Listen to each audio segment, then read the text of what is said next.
First, let me tell you about my car. I recently took my car to an auto mechanic. I told him my fan belt was squeaking, the first gear in my transmission was slipping, the check engine warning light was flashing on my dashboard, and there was a terrible knock in my engine. He said leave it in his shop and he would look it over. When I called back and asked what was wrong with my car, he said it would cost me $800 to get it fixed. I gasped and said, well, what's wrong with it? He said, I don't know. You don't know? Well, how can you fix it if you don't know what's wrong with it? What did you do for the squeaking fan belt? I asked. I removed it, he said.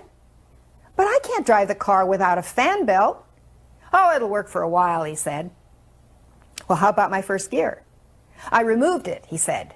You removed my first gear? It's okay, he said. You have second and third gears. It'll work for a while. Well, what about the check engine warning light on my dashboard?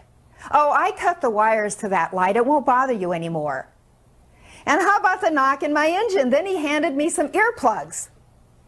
I looked him straight in the eye and I said, you're not a mechanic. You're a doctor.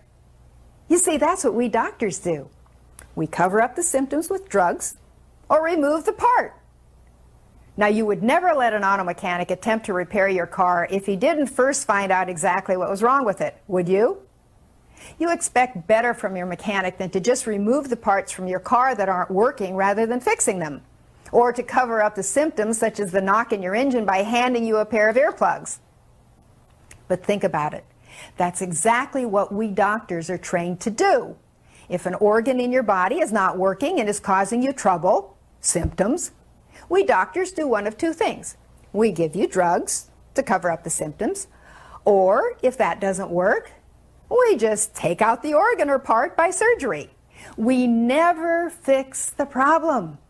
Why? Because doctors don't understand the underlying causes for nearly all disease.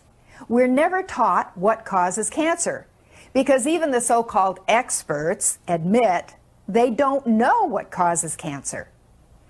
Medical textbooks admit that for 80 to 90% of all diseases, the cause is unknown. So if doctors don't know the cause for your disease, why would you let them give you treatment such as drugs or surgery that can kill you or damage your body severely when they don't understand what's causing your problem? If your mechanic does a bad job on your repairs, you can at least buy a new car. But you'll let a doctor who admits he or she doesn't know the cause of your problem work on your body, your life, and that's the only body you've got. In order to really fix anything, you must have a clear understanding of what's causing the problem. Now, let's talk about cancer.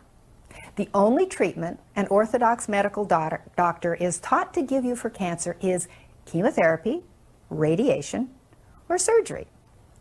But cancer is not caused by a deficiency of chemotherapy, nor is it caused by a deficiency of radiation. Just as headaches are not caused by a deficiency of aspirin, and stomach upsets are not caused by a deficiency of antacids, and joint pains are not caused by a deficiency of anti-inflammatory drugs. All of those treatments just cover up the symptoms while the underlying problem, the disease, is still there.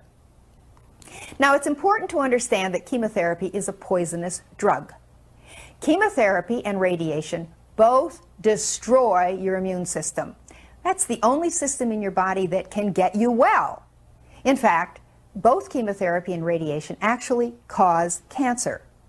There are many articles in the medical literature documenting this, and every doctor knows that very well.